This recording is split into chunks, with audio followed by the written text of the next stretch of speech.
श्री शिवाय नमस्तुभ्यं भक्तों। पंडित प्रदीप मिश्रा जी द्वारा बताई गई दीपावली की पूजा। दीपावली के दिन कर्जे से मुक्ति पाने के लिए, व्यापार की वृद्धि के लिए केवल एक काम करिए, केवल एक काम। महाराज, दीपावली की रात्रि को ठीक 11:30 से 12:30 के बीच में, मध्य बिंदु रात्रि को, पीपल अगर पास में हो तो पीपल, आंवला पास में हो तो आंवला, बेलपत्र पास में हो तो बेलपत्र, इन 3 वृक्ष जो आपके पास में हो, जो नजदीक में हो, लगाना एक ही के नीचे है। ये नहीं कि तुम तीनों के पास पहुंच जाओ, लगाना एक ही वृक्ष के नीचे। 3 दीप अलग अलग, एक लक्ष्मी के लिए, गणेश जी के लिए, सरस्वती के लिए।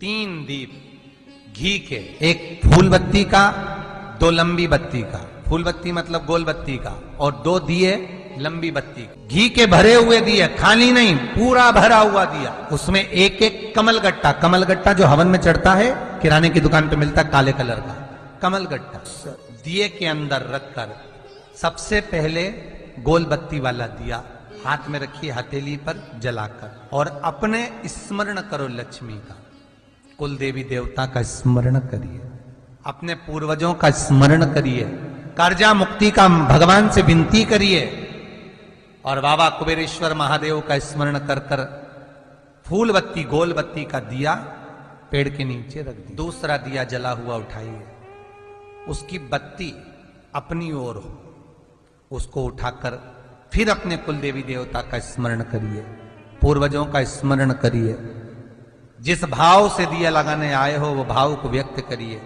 और दिए की बत्ती पेड़ की साइड कर कर रख दीजिए।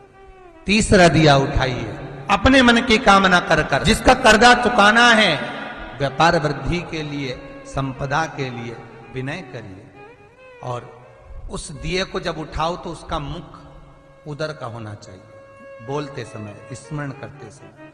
जब नीचे रखोगे तब दिए का मुख अपनी ओर होना चाहिए। झोली पसार कर वृक्ष के नीचे प्रणाम करिए, नमन करिए, और झोली को वापस अपनी ओर गिरा लीजिए, घर चले जाइए, पलट कर मत देखिए, सीधे घर प्रवेश करो, और घर में जाकर अपने लक्ष्मी की जो पूजन करी है वहां प्रणाम कर लो साहब। 1 रुपया पूजन वाली जगह पर जहां लक्ष्मी की पूजन करी थी वहां 1 रुपया कोई रखा हो, कोई चांदी का सिक्का रखा हो, उसको उसी समय अलमारी में या तिजोरी में पटक दीजिए। जिंदगी में कभी संपदा की कमी नहीं आ सकती। कितना भी कर्जा होगा, माता लक्ष्मी, गणेश और सरस्वती, भगवान कुबेरेश्वर महादेव साल भर के अंदर ऐसा व्यापार खींचेंगे कि तेरा कर्जा चुक जाएगा, दूसरी बार तुझे पर कर्जा हो। कई लोगों के मन में संशय रहता है, एक बहुत बड़ा प्रश्न है, आपके बच्चे भी पूछेंगे, मम्मी ये लक्ष्मी जी किसकी पत्नी है? किसकी पत्नी है? भगवान विष्णु की। पर दीपावली के दिन पूजन तो गणेश जी के साथ होती है, दीपावली के दिन पूजन तो सरस्वती के साथ होती है। सरस्वती और गणेश से लक्ष्मी का संबंध क्या है?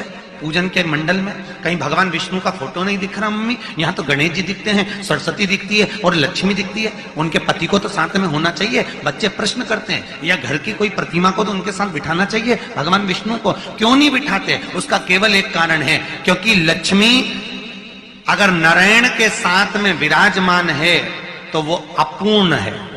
कौन है वो? अपूर्ण। और हिंदू धर्म में दीपावली के दिन हर व्यक्ति को पूर्ण लक्ष्मी चाहिए, इसलिए गणेश जी के साथ उसकी पूजन करते हैं कि अब लक्ष्मी पूर्ण हो गई, अब लक्ष्मी पूर्ण है। भारत की भूमि पर सबसे ज्यादा व्रत किसके होते हैं? पार्वती। तीज का व्रत पार्वती का, चतुर्थी का व्रत पार्वती जी का, छठ का व्रत पार्वती जी का, जितने व्रत करती है माताएं सब पार्वती के करती है कि मैं सर्वस्व हूं, मैं पूर्ण हूं, मैं सब कुछ हूं। तो पूर्ण है का लक्ष्मी? तू अपनी जिंदगी में पूर्ण कब? लक्ष्मी की आंख में जल भर गया, क्योंकि लक्ष्मी को एकदम वचन दिल से लग गया, क्योंकि नारी की पूर्णता कब होती है? जब उसकी गोदी में औलाद हो। अगर संतान नहीं है तो नारी पूर्ण कैसे माने जाएगी? तो नारी तो लक्ष्मी, और भगवान विष्णु को तो श्राप लग, तुम्हारे घर संतान नहीं होगी।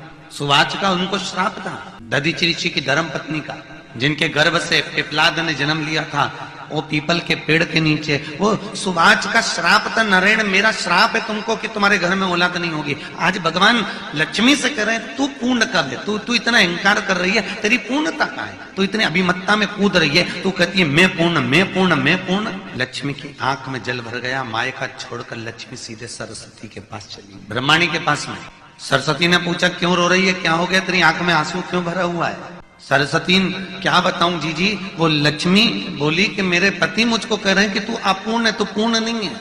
इतने में भगवान माता सरस्वती ने कहा अरे तू क्यों रोती है, चल मेरे साथ चल, अपन चलते हैं, अपन पार्वती के पास चलते हैं। क्योंकि दुनिया में पूरी भूमंडल पर क्या पूरे देवमंडल के अंतर्गत केवल एक पार्वती ऐसी थी जो माताओं के अखंड सौभाग्य को देती थी, दुनिया को पूर्ण कर देती थी, दुनिया को किसी तरह से खाली नहीं भेजती थी। तो वो एक माता पार्वती थी। एक पार्वती ऐसी थी जो माताओं के अखंड सौभाग्य को देती थी, दुनिया को पूर्ण कर देती थी, दुनिया को किसी तरह से खाली नहीं भेजती थी। तो वो एक माता पार्वती थी। तो चल, पार्वती पूछ रही है जी लक्ष्मी क्यों रो रही है, इसके रोने का कारण क्या है? लक्ष्मी को उनके पति ने कहा है कि तू पूर्ण नहीं है। इतने में माता पार्वती जी बोली अरे सरस्वती जरा ध्यान लगा कर देख कि लक्ष्मी को उसके पति ने अपूर्ण क्यों बोला।